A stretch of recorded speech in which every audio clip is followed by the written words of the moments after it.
The federal Andhra Pradesh ఛానల్కి స్వాగతం.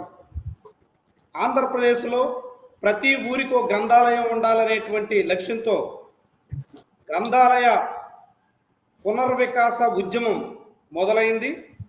దీనికోసం రాష్ట్ర వ్యాప్తంగా వివిధ ప్రాంతాల్లో కార్యాచరణ కూడా సాగుతోంది. గ్రంథాలయ ఉద్యమానికి ఆంధ్రప్రదేశ్లో తెలుగునాట సుదీర్ఘమైనటువంటి చరిత్ర ఉంది. దాన్ని పునరావృతం చేసేలా మళ్ళీ గ్రంథాలయాలకు పునర్వికాసం దక్కాలనేటువంటి ఉద్దేశంతో కార్యాచరణకు పూనుకుంటున్నటువంటి కొద్దిమంది ప్రముఖులు మనతో ఉన్నారు. ఈ ఉద్యమంలో కీలకంగా వ్యవహరిస్తున్నటువంటి వాళ్ళతో మాట్లాడదాం. ఈ ఉద్యమ లక్ష్యాలేంటో తెలుసుకుందాం. ఎలాంటి కార్యాచరణకు పూనుకుంటున్నారో వాళ్ళని అడిగి మాట్లాడదాం. ముందుగా ఈ కార్యక్రమంలో లైవ్లో మనతో మాట్లాడడానికి సిద్ధంగా ఉన్న కోరాడి చంద్రశేఖర్ గారికి స్వాగతం. నమస్కారం చంద్రశేఖర్ గారు. నమస్తే. నమస్తే. అదేవిధంగా శరత్చంద్ర జ్యోతిశ్రీ గారు కూడా మనతో జాయిన్ అయ్యారు. నమస్కారం శరత్చంద్ర జ్యోతిశ్రీ గారు. నమస్కారం అండి, మీ అందరికీ నమస్కారం. నమస్కారం. ముందుగా చంద్రశేఖర్ గారు, అసలు ఈ ఉద్యమం గ్రంథాలయ పునర్వికాస ఉద్యమం యొక్క లక్ష్యం ఏంటి? ఏ ఆశయంతో మీరు దీన్ని పూనుకున్నారు? ఎలాంటి కార్యాచరణ చేపట్టబోతున్నారు?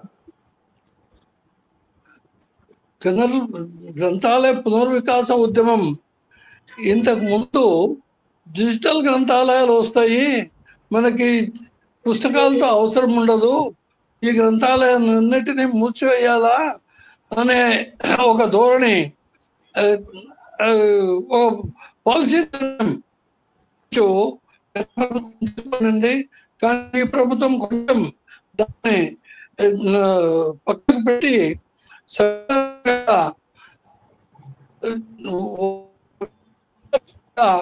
వస్తూ వచ్చిన పునరుద్ధరించాలి.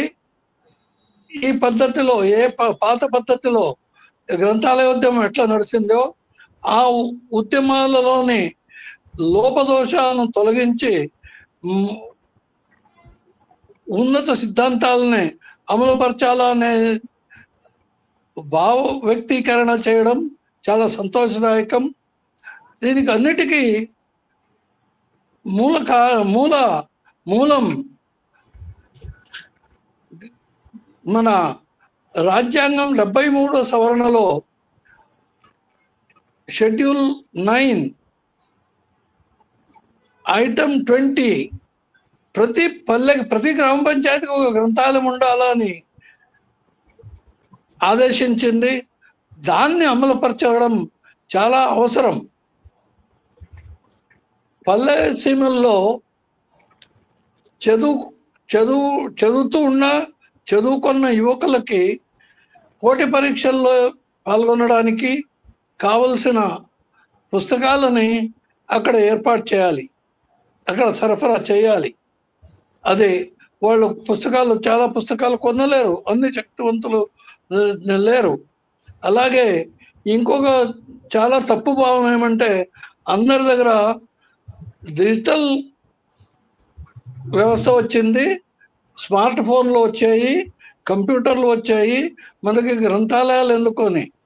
దేశంలో దాదాపు 80 కోట్ల స్మార్ట్ ఫోన్లు ఉన్నాయని అంచనా వేసినారు. జనాభా 145 కోట్లు. ఈ 65 కోట్ల ప్రజలకి ఏం కావాలి?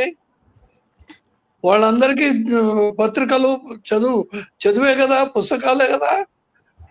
వాటిని వాళ్ళని నిర్లక్షించగలమా? దాదాపు 40% వాళ్ళని నిర్లక్షించడం సబబేనా? అది కాకుండా ఎక్కువసేపు ఈ కంప్యూటర్లు, ఫోన్లు చూస్తూ ఉంటే కంటికి కూడా జబ్బు వస్తుంది. అది కంటికి ఆరోగ్యకరమైన వ్యవహారం కాదు అని వైద్యులు పదే పదే చెప్తున్నారు. కాబట్టి ఈ పుస్తకాలని మళ్ళీ ప్రోత్సహించాలి. దీన్ని ప్రతి సంవత్సరం పుస్తకాలు కొనాలి. ఆ కొత్త రచయితలకి ప్రోత్సాహం ఇవ్వాలి. దీన్ని దాదాపు ఇప్పుడు 1987లో పుస్తకాలు కొన్నారు, లైబ్రరీలకి రిక్రూట్మెంట్ చేశారు. ఆ తర్వాత ఇంతవరకు సమగ్రంగా పుస్తకాలు కొనడం కానీ, లైబ్రరీ స్టాఫ్ రిక్రూట్మెంట్ చేయడం కానీ లేదు. అంశకాలిక ఉద్యోగాలతో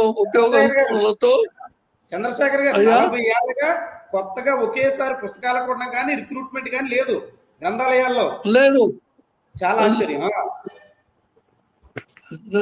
లేదు ఇది చాలా బాధాకరమైన విషయం. దీన్ని అట్లాగే మున్సిపాలిటీ వాళ్ళు, నగరపాలక సంస్థ వాళ్ళు చెల్లించాల్సిన సెస్ బకాయింపులు కోట్లు ఒక అంచనా ఏదో పేపర్లో చూశాను. 780 కోట్ల రూపాయలు చెల్లించాలంట. 780 కోట్ల రూపాయలు చెల్లిస్తే గ్రంథాలయ వ్యవస్థ 3 పూలు 6 కాయలుగా కాస్తుంది. దీన్ని ఎందుకు చెల్లించడం లేదో వాళ్ళేమో ప్రజల దగ్గర నిలబెట్టి వసూలు చేస్తున్నారు మున్సిపాలిటీ వాళ్ళు. రోజు మార్చి 31వ తేదీ ఇవ్వాల్సింది ఇవ్వకపోతే పన్ను ఏప్రిల్ 1వ తారీఖుకి 24% వడ్డీ వసూలు చేస్తున్నారు. అంత వసూలు చేసి ఇవ్వాల్సిన 10-15 సంవత్సరాలుగా బాకీ పెట్టుకొని ఉన్నారు. దీన్ని ఎంత సక్రమంగా ప్రభుత్వం చాలా చొరవ తీసుకొని ఈ ఉద్యమం బాగుపడాలి, ఉద్యమం బలోత్తరం కావాలని కోరుకుంటున్నాను. ఒక్క నిమిషం చంద్రశేఖర్ గారు, శరత్ చంద్ర గారు మీరు ఫాలో అవుతున్నారు. చంద్రశేఖర్ గారు చాలా అంశాలు ప్రస్తావించారు. ఇలాంటి పరిస్థితుల్లో ప్రభుత్వమే గ్రంథాలయాలను ప్రోత్సహించాల్సి ఉన్నటువంటి రాజ్యాంగం ప్రకారంగా తన బాధ్యత నిర్వహించాల్సినటువంటి దిశలో అందుకు భిన్నంగా వ్యవహరిస్తున్నటువంటి తరుణంలో, అందుకు భిన్నంగా సాగుతున్నటువంటి నేపథ్యంలో అసలు ఎలాంటి పరిస్థితి ఉందంటారు? ఏం చేయాలంటారు? అందరికీ నమస్కారం అండి. ఈ ముందుగా అసలు గ్రంథాలయ ఉద్యమానికి సంబంధించి ఈ లైవ్ షోని పెట్టాలి అనేటువంటి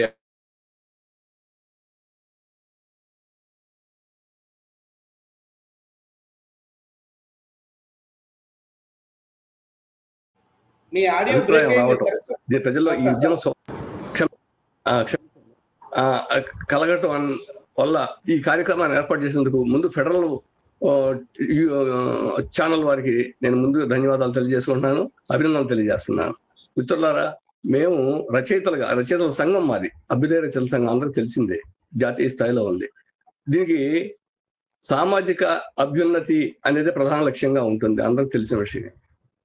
అయితే ఇవాళ సమాజం ఏ పరిస్థితుల్లో ఉంది, ఎంత వెనకపాటుతనంలో ఉంది, ఎన్ని ఇబ్బందులు ఎదుర్కొంటుంది, మానవ సంబంధాలకు సంబంధించి, సాంస్కృతిక సంబంధాలకు సంబంధించి, అలాగే మన మూఢ విశ్వాసాలు, అంధవిశ్వాసాలు, కుటుంబ సంబంధాలు విచ్ఛిన్నమైపోతున్నటువంటి నేపథ్యంలో వీటన్నిటికీ కారణం ఏంటి అనేటువంటి దీన్ని ఎలాగ మనం అధిగమించాలనేటువంటి ఒక అంతర్మతం మాలో ఉంది. దాంట్లో నుంచి వచ్చిన అభిప్రాయం ఏంటంటే, ముఖ్యంగా పుస్తకం చదవటం అనేటువంటి సంస్కారవంతమైనటువంటి అభిలాష ఒక ప్రవృత్తి తగ్గిపోవటం అనేది, దాన్ని ప్రజలకి దూరం చేయటం అనేది దాని ఫలితమే ఇదని అని చెప్పేసి మేము అనుకుంటున్నాం. ఎందుకంటే గతంలో జరిగినటువంటి ఉద్యమాలు, మన గురజాడ అప్పారావు గారు కనుకూరి సంఘం దగ్గర నుంచి సంఘ సంస్కరణ ఉద్యమాలు జరిగినాయి, సామాజిక సంస్కరణ ఉద్యమాలు జరిగినాయి. అందుట్లో గ్రంథాలు చాలా కీలక పాత్ర పోషించినాయి. గ్రంథాలయ ఉద్యమాలు ఆ తర్వాత దాన్ని కొనసాగించినాయి, వాటిని వెలుగులోకి తీసుకురావటం, గురజాడ గారిని మర్చిపోయిన తర్వాత మళ్ళీ తిరిగి వెలుగులోకి తీసుకురావడంలో పుస్తకం చాలా ప్రధాన పాత్ర పోషించింది. కన్యాశుల్కం లాంటి నాటకాన్ని ఇవాళ బతికుండటంలో పుస్తకం చాలా కీలక పాత్ర పోషించింది. దేశమును ప్రేమించమన్నా అని అంతర్జాతీయ స్థాయి కలిగినటువంటి గీతం మారుమోగుతుందంటే వాళ్ళ దాని వెనక ప్రాధాన్యత, గ్రంథాలయ యొక్క ప్రాధాన్యత ఎంత ఉందో మనకు తెలిసిందే. మీరందరూ చదువుకున్న వాళ్ళే, పెద్దవాళ్ళు, జర్నలిస్టులు, ప్రజల కోసం నేను చెప్తున్నా ఈ మాట. అలాగనే స్వాతంత్రోద్యమంలో ఎంత అద్భుతమైనటువంటి త్యాగాలు చేసిన వాటన్నిటిని వెలుగులోకి తీసుకురావడంలో పుస్తకం, గ్రంథాలయ ఉద్యమం ఎంత గొప్ప కృషి చేసినవి, పాత్ర పోషించినవి అనేది మనందరికీ తెలుసు. మనం చదువుకున్న వాళ్ళందరికీ, గ్రంథాలయాల్లో చరిత్ర చదివిన వాళ్ళందరికీ, కళాశాలలో చరిత్ర చదివిన వాళ్ళందరికీ తెలుసు. మాలపల్లి నవలని నిషేధించారు ఆ రోజుల్లో. మొత్తం వచ్చినటువంటి గొప్ప సంస్కరణ ఉద్యమానికి సంబంధించినటువంటి నవల, స్వతంత్ర సమరయోధుడు రాసిన నవల, ఆ నవలని నిషేధిస్తే పెద్ద ఒత్తిడి వచ్చింది ప్రభుత్వం మీద, తర్వాత ఎత్తేయాల్సి వచ్చింది. అంటే నేను చెప్పొచ్చింది ఏంటంటే, సమాజం చైతన్యవంతంగా ఉండి ఒక అడుగు ముందుకు వేయాలంటే దానికి పుస్తక ప్రాధాన్యత చాలా ఉంది. అభ్యుదయకరమైన భావజాలం చాలా అవసరం. దానికి తగిన రచయితను ప్రోత్సహించాలి. రచయితను ప్రోత్సహించాలన్నప్పుడు వాళ్ళు రాసినటువంటి పుస్తకాలను జనంలోకి తీసుకెళ్ళగలిగేటువంటి వ్యవస్థ ఉండాలి. అది మన వాళ్ళు ఏమనుకుంటారంటే పబ్లిషర్స్ అనుకుంటారు, కాదు, గ్రంథాలయ వ్యవస్థ ముఖ్యమైనది. రాసేవాడు ఉన్నప్పుడు పబ్లిష్ చేసేవాడు, ప్రజలకి రాసేవాళ్ళకి పబ్లిష్ చేసేవాడు మధ్యలో సంధానకర్తలు మాత్రమే వాళ్ళు. లైబ్రరీలు చాలా కీలకమైనవి.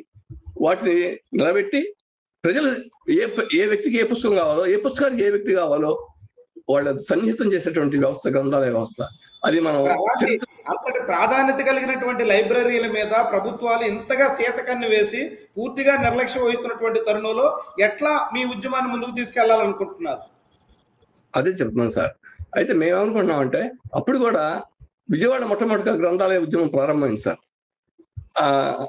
అయ్యంకి వెంకటరమణయ్య గారు మొట్టమొదటి మహాసభకి అధ్యక్షత వహించింది చిలకమర్తి లక్ష్మీనరసింహం గారు. ఆయన అంటాడు, చిలకమర్తి లక్ష్మీనరసింహం గారు, ప్రతి మనిషికి గాలి, నీరు, వెలుతురు ఎంత అత్యవసరాలో పుస్తకం కూడా అంతే అత్యవసరం, జ్ఞానం కూడా అంతే అత్యవసరం, జీవితానికి చాలా ముఖ్యమైనవి అని మొట్టమొదటి ఉపన్యాసం ఆయన మాట్లాడిన మాటలు సార్. అవి అభిజనతలుగా మేము తిరిగి స్వీకరించాం సార్. వాటిని తిరిగి ప్రజల్లో తీసుకెళ్లాలనుకుంటున్నామండి. ప్రజలకి వాటి అంటే ఇవి చాలా మంది అనుకుంటారు మేము ఏదో ప్రభుత్వానికి వ్యతిరేకంగా పోరాటం చేస్తున్నాం అనుకుంటున్నారు. చాలా తప్పండి. అది ప్రభుత్వాలకి రాజకీయాలకి మాకు సంబంధం లేదు. మేము సామాజిక ఉద్యమంగా ప్రజా సాంస్కృతిక ఉద్యమాన్ని ముందుకు తీసుకెళ్లాలని, సమాజం తిరిగి ఒక ఉన్నత దశకి వెళ్ళాలని, వెనక అడుగు వేయడం కాకుండా ముందడుగు వేయాలనేటువంటి సదాశయంతో మేము ఉద్యమాన్ని ప్రారంభించాం. అందుకోసం అన్ని జిల్లాల్లోనూ దానికి తగిన కమిటీలని ఇక్కడ అన్ని రచయితల సంఘాలను మేము ఆహ్వానిస్తున్నాం. పుస్తకం మీద అభిలాష ఉన్న వాళ్ళందరినీ ఆహ్వానిస్తున్నాం, రచయితలందరినీ ఆహ్వానిస్తున్నాం. అది వ్యక్తిగతంగా కానివ్వండి, సంస్థాగతంగా కానివ్వండి, అందరికీ తలుపులు తెరిచాం. మేము అందరినీ మేము కలుసుకోవడానికి ప్రయత్నం చేస్తున్నాం. కలుపుకొని ప్రతి జిల్లాలోనూ ఒక కార్యాచరణ కమిటీని ప్రారంభించి ప్రజల్లోకి పుస్తకాన్ని తీసుకెళ్ళటం అనేది, ప్రచార కార్యక్రమం పెట్టాలనేది మా ఉద్దేశం. అట్ ది సేమ్ టైం ఇందాక సార్ చెప్పారు 85 నుంచో ఏమో అసలు పుస్తక కొనుగోళ్ళు ఆగిపోయాయని, అలాగనే నియామకాలు ఆగిపోయాయని. సార్ వారం రోజులు ఒక ప్రాంతంలో, ఒక తాలూకాలో 7 గ్రంథాలయాలు ఉంటే ఒక గ్రంథాలయం ఒక రోజు తెరుస్తున్నారు సార్ లైబ్రరీన్ గారు. వాళ్ళు తప్పని అంటలా, స్టాఫ్ లేరు. రోజు ఒక్కొక్క గ్రంథాలయానికి వెళ్తున్నారు వాళ్ళు. ప్రతి రోజులు ఏం చేస్తారంటే అక్కడ ఉండే అటెండెంట్, స్వీపరో వచ్చి ఆ తాళాలు తీసి కాసేపు ఉండి శుభ్రం చేసి ఒక గంట ఉండి మన తాళం వెళ్ళిపోతారు సార్. ఇంకా ప్రజలు పుస్తకాలు చదవట్లేదు అని అంటాం ఎలా సార్? అది ప్రజలు తప్పు. అది ఎలా చెప్పాలి మనం? అది ప్రజలు తప్పు అవుతుందా? అలాగే ఉద్యోగులు తప్పని కూడా మనం లేము. అంతకుముందు మేము అందరం గ్రంథాలయాలు చదువుకున్న వాళ్ళమే.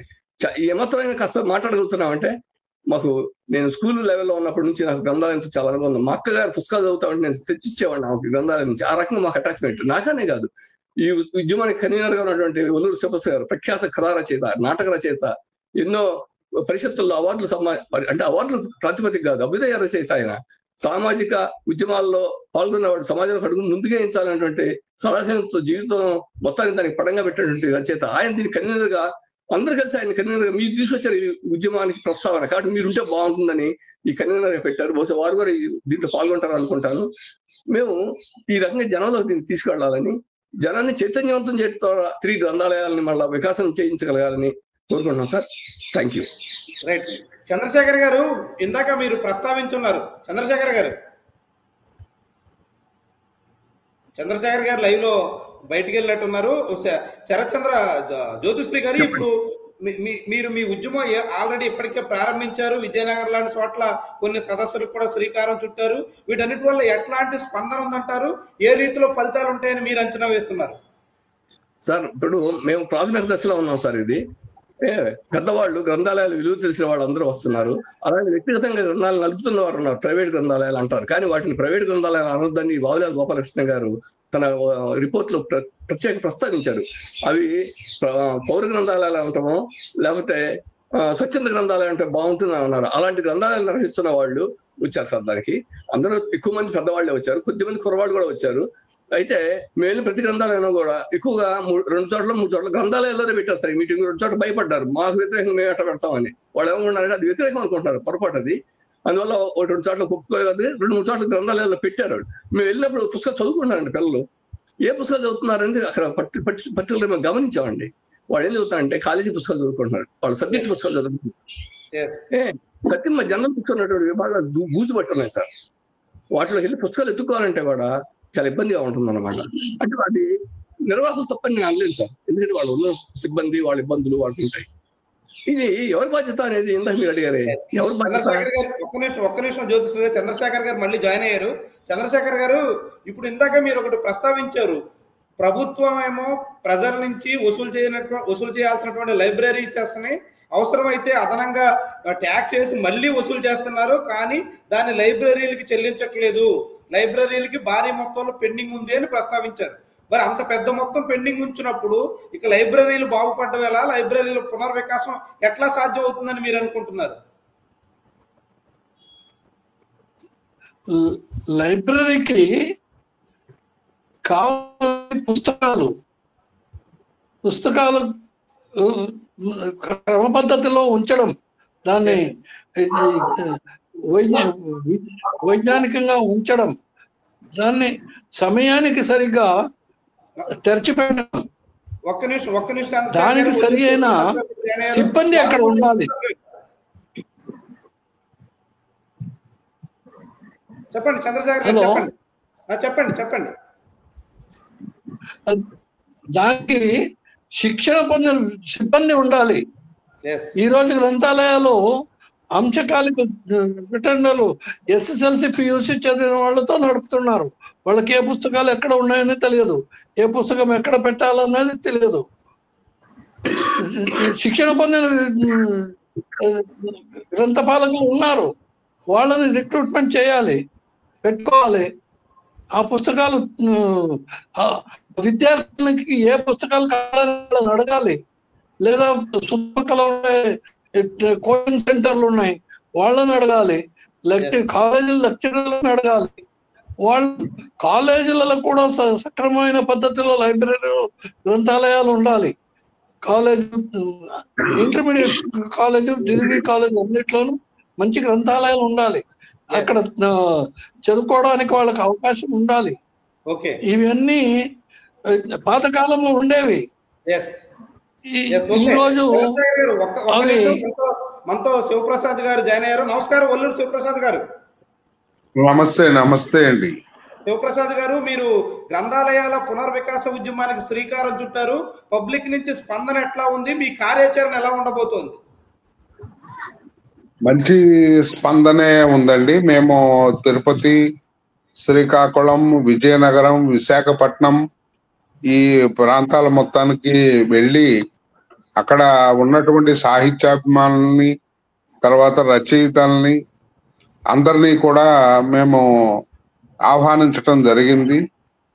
ఒక వేదికగా ఏర్పడాలి అనే ఉద్దేశంతో అక్కడ ఉన్నటువంటి అందరినీ సమావేశపరిచి ఒక కన్వీనర్ని ఆ జిల్లాకి మేము ఏర్పాటు చేశామండి. ఇప్పటికి మంచి స్పందనే ఉన్నది. అందరిలోనూ ఈ ఆవేదన ఎంతో కాలం నుంచి కూడు కట్టుకుని ఉంది.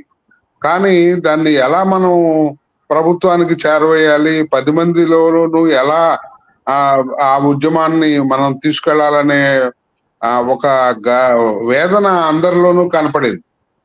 అందుచేత ఎప్పుడైతే మేము ఇది ప్రారంభించామో అందరూ చాలా ఆనందించి సరైనటువంటి టైంలో మీరు ఈ ఉద్యమాన్ని ప్రారంభించారు, మీకు మా తోడ్పాటు తప్పనిసరిగా ఉంటుంది అని చెప్పి అన్ని జిల్లాల నుంచి కూడా మాకు మంచి స్పందన వస్తుందండి. శంకర్ గారు, ఇప్పుడు కార్యాచరణ ఎట్లా ఉండబోతుంది సార్? భవిష్యత్తులో మీరు జిల్లాలు తిరుగుతున్నారు, సమావేశాలు పెడుతున్నారు, కమిటీలు వేస్తున్నారు. ఆ తదుపరి మీ కార్యాచరణ లక్ష్యం ఏంటి? ఏ దిశలో ఎలా వెళ్ళాలనుకుంటున్నారు? అంటే ఏదైతే ప్రభుత్వం సరైనటువంటి శ్రద్ధ చూపటం లేదో ఈ మా ఉద్యమం ప్రభుత్వం దృష్టికి తీసుకెళ్లటం ఒక భాగం అండి. వాళ్ళకి ఏంటంటే ఈ చెస్ వసూలు చేయబడి కోటాను కోట్లు ఆ ప్రజలు కడుతున్నటువంటి పన్నులు 8% తీసుకుంటూ ఏమాత్రం కూడా ఏ ఉద్దేశంతో అది సేకరించబడిందో ఆ ఉద్దేశానికి అనుగుణంగా గ్రంథాలయాల్ని అభివృద్ధి చేయటం లేదు అనేటటువంటి ఇది సమంజసమైనది కాదు అనేది ముందు ప్రభుత్వం దృష్టికి వెళ్ళటం మా ఉద్దేశం అండి. తర్వాత ఏంటంటే కేవలం అదొకటే ఈ ఉద్యమంలో భాగంగా మేము చేసుకోలేదండి. రెండోది ఏమిటంటే ఇవాళ పుస్తక పఠనానికి దూరం అయిపోతున్నారు అనేటటువంటిది మనం వింటూ ఉన్నాం, చాలా మంది చెప్తూ ఉన్నారు. అయితే ఏంటంటే ఆ సందర్భంగా సాహిత్యానికి ప్రజలు దూరం కాకూడదు. కొడవటిగంటి కుటుంబరావు గారు ఒక మాట అంటారండి, జీవితాన్ని అర్థం చేసుకోవాలి అంటే 2 ప్రధానమైనటువంటి అంశాలు. ఒకటి ప్రధానంగా సైన్స్ తెలుసుకోకుండా మనం జీవితాన్ని అర్థం చేసుకోలేం. అదేవిధంగా రెండోది సాహిత్యాన్ని చదవకుండా కూడా జీవితాన్ని అర్థం చేసుకోలేం. అంటే జీవితంలో ఈ 2 ప్రధాన భాగాలని చెప్పి కొడవటిగంటి కుటుంబరావు గారు చెప్పారండి. అంటే ఇవాళ మనము ఈ 2వ భాగం ఏదైతే జీవితానికి ప్రధానమైనటువంటి అంశం అని పెద్దలు ఆనాడు చెప్పారో సాహిత్యం, దాన్ని పూర్తిగా విస్మరించడం జరుగుతుంది ఈ గ్రంథాలయాలను ప్రోత్సాహం లేకపోవటం వల్ల. కాబట్టి మా కార్యాచరణ ఈ 2 అంశాల దిశగా తీసుకువెళ్ళాలనేటటువంటిది మా ఉద్దేశం అండి. డిస్టర్బెన్స్ వస్తుంది సార్. ఓకే శివప్రసాద్ గారు, జ్యోతిశ్రీ గారు ఇప్పుడు చెప్తున్నారు సమాహిత్యం సమాజంలో చాలా కీలకమైనటువంటి పాత్ర పోషిస్తుంది, సాహిత్యం లేకుంటే ఆ సమాజ వికాసమే ఉండదు అనేటువంటి అభిప్రాయంలో విభేదించాల్సినటువంటి అవసరం లేదు. కానీ సాహిత్యం మీద జనాల్లో ఆదరణ తగ్గుతోంది అనే వాదన ఎందుకు బలపడుతోంది? అలాంటి వాదనను ఎదుర్కోవడానికి మీరు ఎట్లా ప్రచారం చేయాలనుకుంటున్నారు? మేము అనుకోవటం ఏంటంటే సార్, పుస్తకం చదవకుండా ఉండటం అనేది వాళ్ళ సాధ్యం కాదు మనిషికి. తను సమాజంలో ఒక అంతర్భాగంగా సామాజిక విలువలు పాటిస్తూ ఒక మనిషిగా జీవించాలంటే వాళ్ళ పుస్తకం అవసరం చాలా ఉంది. అది ముందు ప్రజలకు అర్థమవుతుంది చెప్పాలి. నిజానికి పుస్తకానికి ఒక ప్రజలంతా దూరం అయ్యారనుకోవడం కూడా తప్పండి, కరెక్ట్ కాదు. అట్లా అదే నిజమైతే వాళ్ళ పుస్తకాలు ఎవరు చదువుతారు? అసలు పుస్తకాలు అచ్చేయటం సాధ్యం కాదు. కేంద్ర సాహిత్య అకాడమీ దగ్గర నుంచి, నేషనల్ బుక్ ట్రస్ట్ దగ్గర నుంచి ఎందుకు అవార్డులు ఎట్లా ఇస్తున్నారు సార్? ఇదే ఇప్పుడు మంచి పుస్తకాలు రాబట్టే కదా, చదువుతాన్ని బట్టే కదా, వాటిని ఆదరణ ఉండబట్టే కదా, అవన్నీ పరిశీలనలో ఉండబట్టే కదా. కాబట్టి ఆ వాదన కరెక్ట్ కాదు. ఇందాక సార్ చెప్పారు, యూట్యూబ్ల ద్వారా కానీ లేకపోతే డివైజెస్ ద్వారా చదవటం అనేది ఎక్కువ కాలం చేయలేదు. అది వాళ్ళకి అర్థమయ్యేటప్పటికే ఖచ్చితంగా మళ్ళీ పుస్తకం అవసరం అవుతుంది. పిల్లలు చిన్నప్పుడు తీసుకున్న ఆహారమే సంపూర్ణమైన ఆహారం కాదు కదా, అది వాళ్ళకి అర్థమైన తర్వాత సంపూర్ణమైన ఆహారం ఏంటి, కొన్ని ఇష్టమైనవి ఉంటాయి, లేనివి ఉంటాయి, అన్నిటినీ మనం సంపాదనలో తీసుకోవాలనే జ్ఞానం మనకు ఎలా అయితే వస్తుందో పుస్తక ప్రియులు అనేవాళ్ళు కూడా అది వాళ్ళ లోపం కాదు సార్. పిల్లలకి చిన్నప్పటి నుంచి అన్నం పెట్టేటప్పుడు చిన్న పాటలు పాడేవాళ్ళు చందమామరాజు అని, ఇప్పుడు వాడి బదులు సెల్ ఫోన్లు ఇస్తున్నారు. అది మన తప్పు, జనరేషన్ లో వచ్చిన తప్పు. ఇవాళ చందమామ కనిపించదు, అపార్ట్మెంట్ లో ఉంటున్నాం కదా, అదొక తప్పు. అంటే ఇవన్నీ కూడా మనం ఇంకా పరిశీలించుకోవాల్సిన అవసరం ఉంది, జనానికి చెప్పాల్సిన అవసరం ఉంది. మరి నాయన మళ్ళీ తిరిగి మనిషి వెనక్కి వెళ్ళిపోతున్నాడు రా, అది కరెక్ట్ కాదయ్యా. తల్లులు ఖచ్చితంగా ముందు పుస్తకాన్ని ప్రేమించడం నేర్పాలి, పిల్లలకి చదవడం నేర్పాలి, కథలు చెప్పడం నేర్పాలి, పాటలు పాడటం నేర్పాలి అనేటువంటి కలిగించడమే మేము చేయాల్సిన ఉద్యమంలో ప్రధాన కర్తవ్యం మేము అనుకుంటున్నాం. దానికి తగ్గట్టుగానే ప్రయత్నం చేస్తాం సార్. రైట్. చంద్రశేఖర్ గారు, ఇప్పుడు గ్రంథ పఠనం ఆవశ్యకత అందరికీ అర్థమవుతోంది. గ్రంథ పఠనాన్ని ప్రోత్సహించాల్సిన బాధ్యత ప్రభుత్వం మీద ఉంది. దానికి రాజ్యాంగంలోనే ఆదేశిక సూత్రాల్లో పొందుపరిచారు. ఇవన్నీ వాస్తవమైనప్పుడు కూడా ప్రభుత్వాలు తమ బాధ్యతను నెరవేర్చలేనటువంటి దశలో, నెరవేర్చకుండా నిర్లక్ష్యం వహిస్తున్నటువంటి ఈ దశలో ఎలాంటి ఒత్తిడి అవసరం అంటారు? ఏ రీతిలో ప్రభుత్వాలు తిరిగి మళ్ళీ గ్రంథాలయాలకు ప్రాధాన్యత ఇచ్చేదానికి చేయడం కోసం ఎలాంటి పాత్ర సమాజం పోషించాలంటారు? ఇది చదువరులు, రచయితలు, ప్రకటనకర్తలు అందరూ కలిసి ఒక ఉద్యమం తీయాలి. పాతకాలం ఉద్యమం, గత కాలంలో ఉన్న ఉద్యమం మాదిరినే గ్రంథాలయోద్యమం ఒకటి జరగాలి, ప్రజల్లోకి పోవాలి. దీన్ని ప్రభుత్వం పైన ఒత్తిడి తేవాలి. ఒక మేధావి వర్గం దీన్ని ముందుకు సాగించాలి ఆ ఉద్యమాన్ని. అది చేస్తూ ఉంటే గాని, ఒక రాజగోపాలాచారి గారు చెప్పారు, మూగి ప్రజలు చెవిటి ప్రభుత్వం ప్రజాస్వామ్యం కాదు అని. ప్రజలు మూగి కాకూడదు, ఏదో అరుస్తూనే ఉండాలి. ప్రభుత్వం ఈ రోజు కాకపోతే రేపైనా వింటుంది అనే భావన మనలో ఉండాలి. ఈ రోజు మేము అరిచాము, మేమేం కాలేదు అని నిరుత్సాహపడకూడదు. ఉద్యమం అంటే అది సాధించేంత వరకు సాగుతూనే ఉండాలి. అటువంటి ఉద్యమం అందరూ కలిసి, దీంట్లో పాఠశాలలో పనిచేసే అధ్యాపక వర్గం, అది కాలేజీలో కానీ పాఠశాలలో కానీ అధ్యాపక వర్గం, యూనివర్సిటీలో కానీ అధ్యాపక వర్గం చాలా చొరవ తీసుకోవాలి. ఈ ప్రధాన పుస్తకాలు మీరు చదవండి, ఆ పుస్తకాల ఆవశ్యకత ఉంది అనే విషయాన్ని వాళ్ళు చెప్తే విద్యార్థుల్లోనూ ఒక చైతన్యం వస్తుంది, వాళ్ళు కూడా ఒక ఉద్యమంలో పాల్గొనడానికి అవకాశం ఉంటుంది. రైట్. శివప్రసాద్ గారు, మీరు ఇప్పుడు కారు చీకట్లో కాంతి రేఖలాగా ఇప్పుడు అంతా గ్రంథ పఠనం అవసరం లేదు అనేటువంటి వాదనలు బలపడుతున్న దశలో మీరు గ్రంథాలయాల పునర్వికాస ఉద్యమానికి శ్రీకారం చుట్టారు. ఇప్పటికే మంచి స్పందన వస్తుందని మీరు ఆశిస్తున్నారు. అయితే సమాజంలోని అన్ని తరగతుల్ని కలుపుకుని ఈ కార్యాచరణ ముందుకు తీసుకెళ్లేటువంటి దిశలో ఏ రీతిలో మీ ఉద్యమం ఉండబోతుంది, ఎవరెవరిని కలుపుకునేటువంటి దిశలో మీరు సాగబోతున్నారంటారు? ఈ మధ్య ఒక మిత్రులు మాకు చెప్పారండి, ఆయన స్కూల్లో అనేక పోటీలు పెడుతూ ప్రతి సంవత్సరము వాళ్ళకి పుస్తకాలను బహుమతులుగా ఇచ్చేవారు. ఆ మధ్య అవి తల్లిదండ్రులు ఏమన్నారంటే, మాకు పుస్తకాలు వద్దండి, మా పిల్లలకు బహుమతిగా డబ్బు ఇవ్వండి అని అడిగారు. దాంతో ఆయన ఆ పోటీలు పెట్టడమే మానేశారు. అంటే ఆలోచన విధానం ఇవాళ ఎలా ఉంటుంది, డబ్బుకున్న ప్రాధాన్యత ఏమిటి, వాళ్ళు ఇస్తున్నటువంటి ఇంపార్టెన్స్ ఏమిటి అని అర్థమవుతుంది. అంటే పుస్తకం విలువను గుర్తించలేనటువంటి తరాలు కేవలం పాఠ్యాంశాలు, అందులో చదువుకునే చదువులు ఇవే జీవితానికి ప్రధానం అని అనుకునేటటువంటి తరం. అంటే ఓన్లీ ఎర్నింగ్ ప్రాసెస్ గురించే ఆలోచిస్తున్నారు కానీ లైఫ్ లెర్నింగ్ పాలసీ గురించి వీళ్ళు ఆలోచించడం లేదు అనేది మనకు అర్థమవుతుంది. అయితే అందరూ అలానే ఉన్నారా అని అంటే మాత్రం ఉన్నారని చెప్పలేము, కొందరు అలా ఉన్నారు. అయితే ఇవాళ పుస్తకం సంగతి గుర్తు చేయాలి సొసైటీకి. సార్, లెర్నింగ్ చేస్తే ఎర్నింగ్స్ వస్తాయి అనేది మీరు ఎస్ సార్, రెండు అవసరమే సమాజానికి. అది గుర్తించకుండా కేవలం ఏంటంటే ఈ సాహిత్యానికి దూరమై పాఠ్యాంశాలకు పరిమితం అయితే చాలు, ర్యాంకులు దానికి సంబంధించినటువంటి మంచి మార్కులు వస్తే చాలు, వాళ్ళు జీవితంలో స్థిరపడటానికి అని అనుకుంటున్నారు. అయితే మనం ఇక్కడ వాళ్ళు కేవలము సంపాదన ఇవే జీవితానికి ప్రధానం కాదండి. ఎందుకంటే జీవితాన్ని, చుట్టూ ఉన్నటువంటి సమాజాన్ని అర్థం చేసుకోకుండా ఏ వ్యక్తి ఉన్నతమైన స్థితికి వెళ్ళడు అనేది వాళ్ళు గ్రహించాలండి.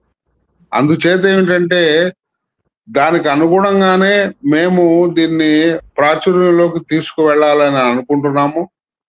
ఆ లోపాన్ని అందరూ గుర్తించాలి అనేటటువంటిది. అంటే సాహిత్యము, కళలు కూడా జీవితంలో ఒక భాగం అనుకోవాలి. అలా అనుకున్నప్పుడే సమాజం ముందుకెళ్తుంది. సామాజిక సంస్కారము అవసరం లేకుండా కేవలం సామాజిక ఆర్థిక పరిస్థితి ఒక్కటే బాగుపడినంత మాత్రాన అది అత్యుత్తమైనటువంటి సమాజ నిర్మాణం జరగటానికి దోహదపడదండి. అవి పాలక వర్గాలు గుర్తించాలి. కేవలం కోటాను కోట్లు వెచ్చించేసి మనం వాళ్ళకు ఉపాధి కల్పిస్తే చాలు, వాళ్ళకి కేవలం అభివృద్ధి పదంలో డబ్బు వాడికి సమకూరిస్తే చాలు అని అనుకోవటం ముఖ్యం కాదండి. ఆర్థిక అభివృద్ధితో పాటు మానసికంగా అత్యుత్తమైనటువంటి సంస్కారం అనేటటువంటిది, సామాజిక బాధ్యతని గుర్తించేటటువంటి పౌరులు ప్రభుత్వానికి సక్రమంగా నడవటానికి, అభివృద్ధిలోకి దారితీయటానికి ఉపయోగిస్తారు అనేటటువంటిది వాళ్ళు గుర్తించాలి. అది గుర్తించినప్పుడు మనం అనుకున్నది తప్పనిసరిగా సాధ్యపడుతుంది అనేది మా ఉద్దేశం. థ్యాంక్ యూ శివప్రసాద్ గారు, థ్యాంక్ యూ చంద్రశేఖర్ గారు, థ్యాంక్ యూ శరత్చంద్ర జ్యోతిశ్రీ గారు. మీరంతా మాతో పాల్గొని విలువైనటువంటి అభిప్రాయాల్ని మాతో పంచుకున్నందుకు. ఇది ఈరోజు టాపిక్. ఆంధ్రప్రదేశ్లో గ్రంథాలయ పునర్వికాస ఉద్యమానికి చాలా మంచి స్పందన వస్తుందని ఇప్పుడు చర్చలో పాల్గొన్నటువంటి వాళ్ళందరూ కూడా తెలియజేశారు. ఆ ఉద్యమం ఆవశ్యకత గురించి వివరించారు. భవిష్యత్తులో ఇది మరింత విస్తృతంగా అన్ని తరగతుల్లోకి, అందరిలోకి తీసుకెళ్లి గ్రంథాలయాల ఆవశ్యకతను అందరికీ తెలియజేసి ఒకనాటి పూర్వ వైభవం దిశగా సమాజాన్ని మళ్లించే అవకాశం ఉంటుందనేటువంటి ఆశాభావంతో ఈ గ్రంథాలయ పునర్వికాస ఉద్యమకర్తలు ఉన్నట్టుగా తెలుస్తుంది. ఇది ఈరోజు టాపిక్. నమస్కారం. Thank you for watching. నమస్తే. నమస్తే.